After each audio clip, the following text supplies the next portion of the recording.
Good morning बंधुरा चले এই মে মাসেরই গরমের দুপুরের মানে গরমের দিনের একটা নরমাল ভিডিও নিয়ে তোমাদের সঙ্গে শেয়ার করতে। ভিডিওটা নরমাল হলেও ভিডিওটার লাস্টে কিন্তু আমি একটা সুইট ডিশের মানে একটা মিষ্টি রেসিপি শেয়ার করেছি, যদিও পুরোটাই রেসিপির উপর দিয়েই গেছে। আর এখন বানাচ্ছি দেখো। আচ্ছা, তোমাদের একটা কথা বলে দিই, মোটামুটি একটা আইডিয়া দিয়ে দিই। এই ভিডিওটা হচ্ছে মোটামুটি এই তোমার ধরো 20th মে বা 21st মে এরকম একটা টাইমের ভিডিও। তো যদিও ওই যে বললাম ভিডিও তোমরা অনেক দেরিতেই পাচ্ছ, কারণ আমার সেই এপ্রিল মাসের ভিডিও তোমরা পেয়েছো জুন মাসে, কারণ আমার বেড়াতে যাওয়ার ভিডিওগুলোই শেষ হচ্ছিল না। তো যাই হোক, সেগুলো শেষ করে আবার লাইফস্টাইল ব্লগের কটা ভিডিও তোমাদের সঙ্গে শেয়ার করলাম। আর এইটাই হচ্ছে এই যে এপ্রিল মাসেরই ভিডিও, সরি এটা হচ্ছে মে মাসের ভিডিও। মে মাসের মানে সেই যে মে মাসে এর আগের দিন তোমাদের দেখালাম না যে 11th মেতে যে মাদার্স ডের দিন আমি গিফট পেলাম, সেই ভিডিওর পর আর কিছু শ্যুট করিনি ওই কদিন। ওই কারণটা একই, কারণ ওই সর্দি কাশির জন্য, বিশেষ করে কাশিটা ভীষণ প্রবলেম করছিল, যে জন্য একদমই ভালো লাগছে না। আর তার মধ্যে টায়ার্ডনেসটা তো রয়েছে, ওটা কিছুতেই যাচ্ছে না। তো যাই হোক, এসব কারণেই আর কিছু কোনো ভিডিও তুলিনি। তো আজ হঠাৎ মনে হলো একটুখানি ভিডিও তুলি। আর এই যে দেখছো চাউমিনটা আমি বানাচ্ছি, এটা অ্যাকচুয়ালি লেফট ওভার চাউমিন ছিল। গতকাল রাতে চাউমিন বানানো হয়েছিল, বাট সেটা না খুব একটা ভালো টেস্টি হয়নি। তো সেই জন্যই আমি আবার সেটাকে আজকে মর্নিংয়ে অনেকটাই রাখা ছিল, তো সেইটাকেই আবার একটুখানি মানে অন্যরকমভাবে বানাচ্ছি। তো ডিম দিলাম, দুটো ডিম পোচের মতো করে দিয়ে সেটাকে ভালো করে স্ক্র্যাম্বল করে নিলাম। তারপর চাউমিনটা দিলাম, দিয়ে ওটাকে একটু ডিমের সঙ্গে মাখা করলাম, করে দু তিন রকমের সস দিলাম। 2 রকমের সস দিয়েছি, চিলি সস, টমেটো সস, এই 2 রকম সস দিলাম। দিয়ে এবার আরেকটু ভালো করে মাখা করবো, ব্যাস হয়ে যাবে। ওই নর্মাল মানে কাল রাতে যে চাউমিনটা বিচ্ছিরি লাগছিল খেতে, সেই চাউমিনটা কি দারুণ টেস্ট হয়ে গেছে। তো এখন দেখো এই যে চাউমিন রেডি। এখন এটা দিয়ে আমি আর আমার বড় ছেলে ব্রেকফাস্ট করব, কারণ হাজব্যান্ড খাবে না। আর ওরও তো মানে জ্বরটা তো আমাদের 4 জনেরই হয়েছে, যদিও সবচেয়ে বেশি ভুগেছি আমি আর আমার হাজব্যান্ড, কারণ আমাদের জ্বরটাই অনেক বেশ কদিন ছিল, বিশেষ করে আমার জ্বরটা বেশ কদিন ছিল। আর তারপরে কাশিটা এখনও রয়েছে, এবং আমারও রয়েছে, আমার হাজব্যান্ডেরও রয়েছে, আর বড় ছেলেরও হালকা আছে। তো সেই জন্যই ওর মুখে কোনো রুচি আসছে না, তাই বলছে আমি খাবো না এসব। ওকে এমনি সিম্পল পাউরুটি ডিম টোস্ট করে দিলাম। আর আমরা এখন এই চাউমিন দিয়ে ব্রেকফাস্ট করবো। তো চলো ব্রেকফাস্টটা করে নিই। আর আজকের বিকেলে ভাবছি একটা মিষ্টি বানাবো। সেটা খুব পুরনো একটা মিষ্টি, খুব ট্র্যাডিশনাল কিন্তু পুরনো একটা মিষ্টি। মানে সবার বাড়িতেই কেউ না কেউ, মা বলো ঠাকুমা বলো, সবার বাড়িতেই একবার না একবার বানিয়েছে। খুব কমন একটা মিষ্টি, কিন্তু আমি অনেক দিন পর আবার বানালাম। প্রথম বানাচ্ছি বলবো না, কারণ এর আগে আমি বানিয়েছি, আবার অনেকদিন পর আজকের বানালাম। আর সত্যি কথা, মিষ্টিটা জ্বরের মুখে কিছুই ভালো লাগছিল না খেতে, কিন্তু ওই মিষ্টিটা কিন্তু বেশ ভালোই খেয়েছি, এবং বেশ অনেকদিন ধরে খেলাম। তো যাই হোক, চলো এখন আগে চাউমিনটা খাই, ঠিক আছে? আর ভিডিওটা তোমরা দেখো লাস্ট পর্যন্ত দেখো কিন্তু, ঠিক আছে? ভিডিওটা যদি ভালো লাগে একটা লাইকও দিও, আর পারলে আমার ভিডিওগুলো একটু ভালো লাগলে শেয়ার করে দিও। আর যারা এখনো সাবস্ক্রাইব করোনি, ঝটপট করে সাবস্ক্রাইব করে দিও। তো চলো দেখতে থাকো।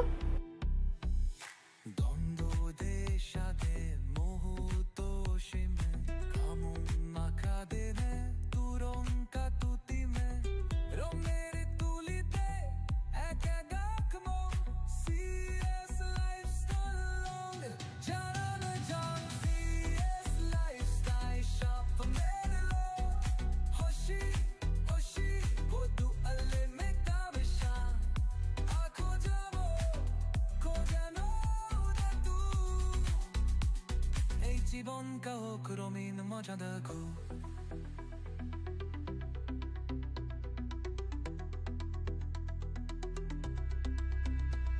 নতুন সাতুন দুখানা যেন অতছহি সাহস সাহিত্যে জীবন খুলি জীবন আমার সুখাই শোন হেদার খালে সিএস লাইফস্টাইল তাই জিদে দুনালা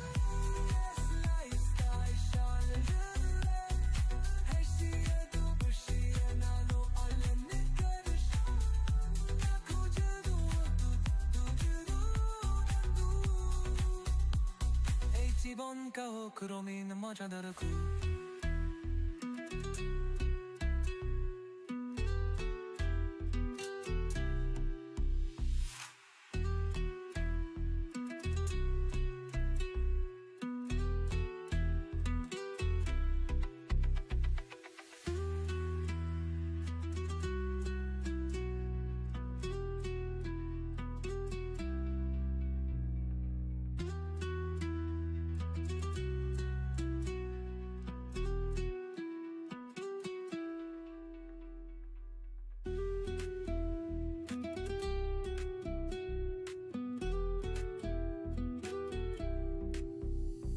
Choruberi pori nopen de pakre CS lifestyle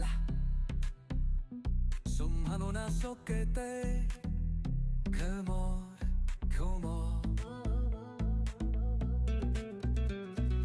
To pero mela anange kachde honni chabala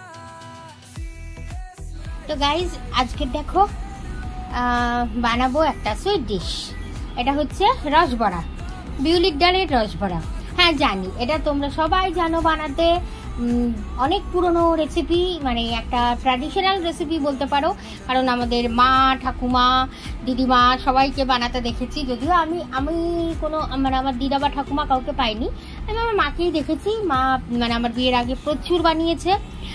তো আর আমি খুব ভালো খেতাম এটা। এইটা বানাতো, আর একটা বানাতো, সেটা হচ্ছে মিষ্টি আলুর পান্তুয়া। তো যাই হোক, আমি এখন তো মিষ্টি আলু তো পাবো না, ওটা আমার বানানোর ইচ্ছা আছে। যদি বানাই তাহলে অবশ্যই তোমাদের সঙ্গে শেয়ার করব। তো আজকের আমি বানাচ্ছি তোমাদের সঙ্গে, মানে শেয়ার করব যেটা, সেটা হচ্ছে বিউলির ডালের রসবড়া। তো চলো শুরু করি। এখানে দেখো বিউলির ডালটা একটু ভিজিয়ে রেখেছিলাম, মোটামুটি আমি গতকাল রাতে ভিজিয়েছি, আজ সকাল পর্যন্ত ভিজেছে। তারপর আমি এটাকে পেস্ট করে নিয়েছিলাম। এবার আমি এর মধ্যে মেশাবো সুজি।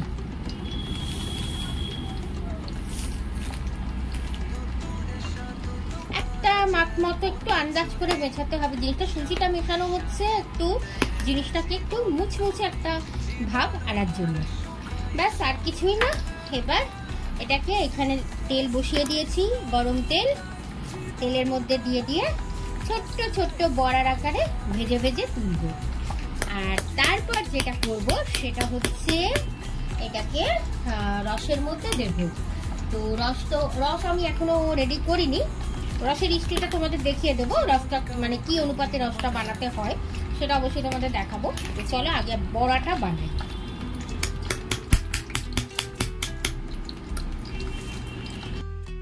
তেল গরম হয়ে গেছে, আমি প্রথমে একটা ছোট্ট দিয়ে দেখি যে এটা কতটা গরম হয়েছে।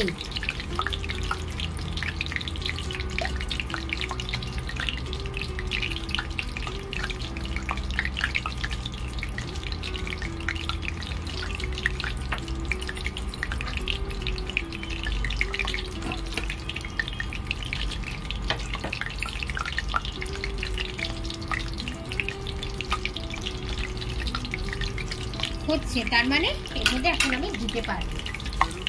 চলো ঝপাঝপ যতগুলো হয় বড়া, মানে এরকম এই যে মাখাটা এরকম ভাবে করে নিয়েছি, দিয়ে আমি দিয়ে দিচ্ছি।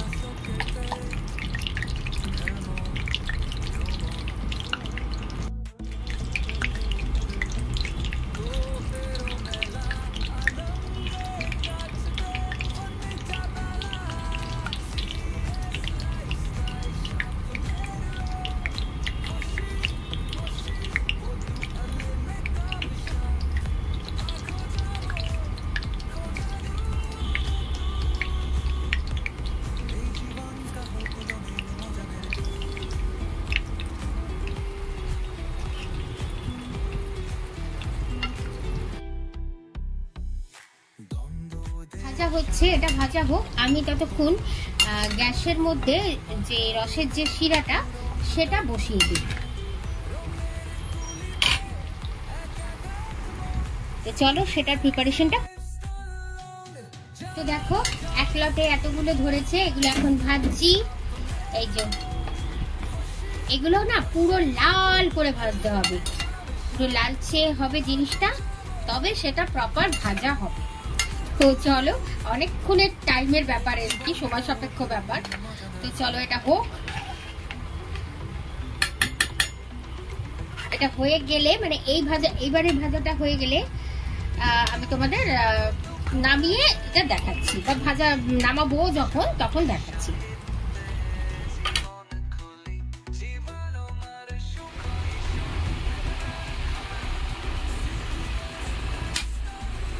তো দেখো গ্যাস জ্বালিয়ে দিয়েছি, বসিয়ে দিয়েছি, আর আমার কিচেনে ফ্যান চলছিল, ফ্যানটা এখন অফ করে দেবো। আর এটা একটু এখন হাই মানে এখন আমি ফুল স্পিডে রাখবো, মানে গ্যাসের ফ্লেমটা। এটা ফুটে উঠলে পরে তারপর আস্তে আস্তে এটাকে কিন্তু নাড়তে হবে, নাহলে কিন্তু লেগে যেতে পারে নিচে। আর গ্যাসের ফ্লেমটাও কমিয়ে দেবো। তো চলো ফুটলে পরে আবার তোমাদের দেখাচ্ছি। এখানে এই যে চিনি শিরাটা বানানোর যে রেশিওটা, সেটা হচ্ছে 2 কাপ জল 4 কাপ চিনি। মানে 1 কাপ জল যদি নাও 2 কাপ চিনি নেবে, 2 কাপ জল যদি নাও 4 কাপ চিনি নেবে, 4 কাপ জল যদি নাও বা 3 কাপ জল যদি নাও তাহলে 3 দুগুণে 6 কাপ চিনি নেবে। 4 কাপ জল নিলে 8 কাপ চিনি নেবে, ঠিক আছে? মানে 1:2। তো চলো, আমার তো রসবড়া অনেকগুলো। এবার আমি ভেবেছিলাম প্রথমে 2 কাপ জল দেবো, কিন্তু মনে হচ্ছে 2 কাপ জলে যে রসটা হবে সেটা হবে না, কারণ এটা আর ফুটবে, ঘন হবে। তো আমি 4 কাপ জল এখানে দেবো।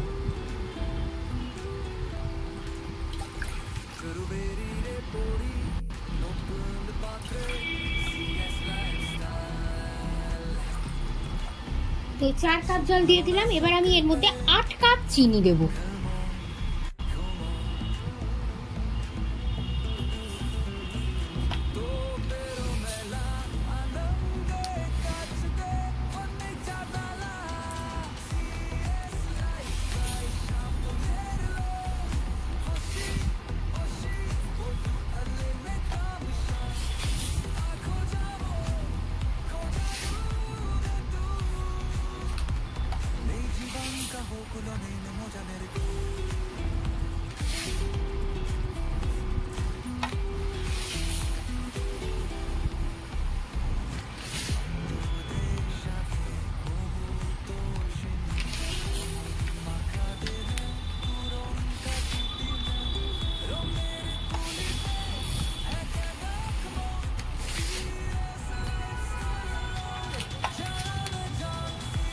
তো আমি দেখো 8 কাপ চিনি দিয়ে দিয়েছি, তবে লাস্টের কাপটা একটু কম ছিল, কারণ দেখা যাক ঘন কিরকম হয়, ফোটাবো তো এটা। তো চলো এবার এটাকে আমি গ্যাসে বসিয়ে দিই। আস্তে আস্তে বড়াগুলো ভাজাও কিন্তু হয়ে গেছে। তো চলো এগুলো এক এক করে এবার নামিয়ে নিয়ে আবার সেকেন্ড লট দিই। আর ওখানে আমি চিনি শিরাটাও একটুখানি নেড়ে দিয়ে এসেছিলাম, কারণ ওটাও মানে সবে ফুটতে শুরু করেছিল। আর এগুলো কিন্তু একেবারে ফুটন্ত গরম অবস্থাতে কখনো চিনি শিরাতে ঢালবে না। এগুলো সবসময় একটু যখন মানে রুম টেম্পারেচারে আসবে সেই অবস্থায় এটাকে চিনি শিরার মধ্যে দিতে হয়।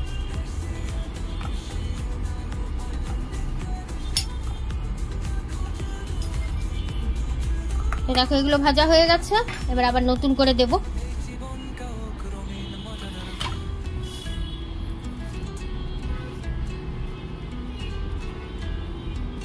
তো চলো নতুন করে এগুলো দিয়ে নি, দেখি এখন আবার এগুলো এবার একটু বেশি করে দিয়েছি, এখনো এতটা রয়েছে। আর চিনির শিরাগুলো দেখাচ্ছি তোমাদের। এই দেখো এখানে চিনি শিরাটা পুরো মানে চিনিগুলো গলে গেছে, এখন এরকম ভাবে ফুটছে। এই ফোটাটা ফুটতেই থাকবে যতক্ষণ না জিনিসটা একটা চিপচিপে ব্যাপার হয়। মানে আমি দেখাবো তোমাদের, ঠিক আছে? চলো এটা ফুটুক, এটা এখনো দেরি আছে হতে।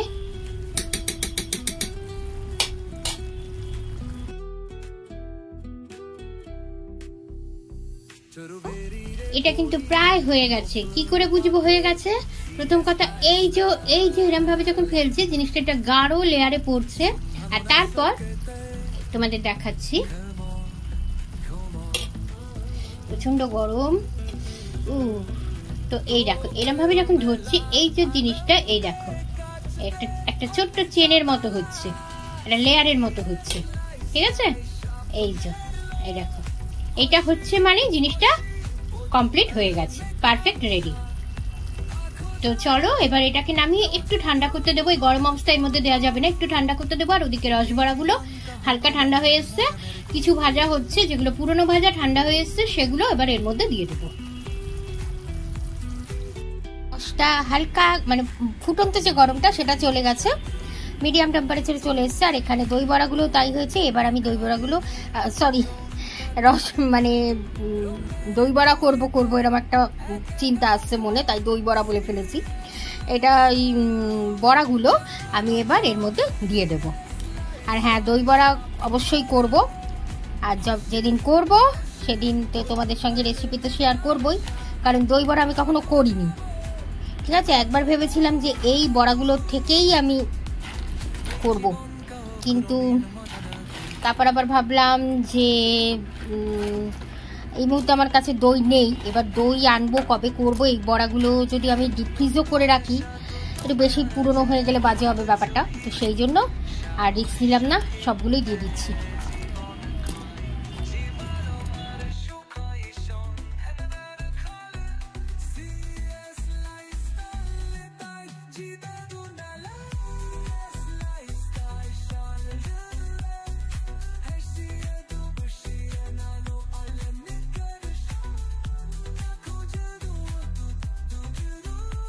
আমার গরম গরম রসবড়া রেডি। আর একবারে মানে এই যে চিনি যে রসটা দেখছো না, একবারে ফুটছে, মানে ফুটন্তর রস ছিল। কারণ এটা আমি তোমাদের দেখিয়েছিলাম তখন একটু মিডিয়াম টেম্পারেচারে সের মধ্যে দিয়ে দিয়েছিলাম, কিন্তু তারপরে রাখা ছিল দেখে একটু ঠান্ডা হয়ে গেছিল, তো সেই জন্য এটাকে আবার গরম করলাম। এই অবস্থাতেই দেওয়া অবস্থাতেই গরম করলাম। তাতে হলো কি টেস্টটা আরো বেশি মানে বেড়ে গেছে, এখন আর কি এর মধ্যে পুরো ঢুকে গেছে।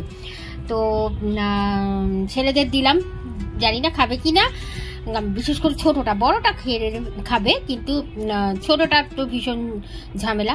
দেখা যাক, এবার তোমাদের দাদা ভাই খায়নি এখনো, ও খাবে, ওকে দেবো আর মাকে দেবো। এই তো চলো, একটা ছোট্ট রেসিপি, কমন রেসিপি, অনেক পুরনো রেসিপি তোমাদের সঙ্গে শেয়ার করলাম।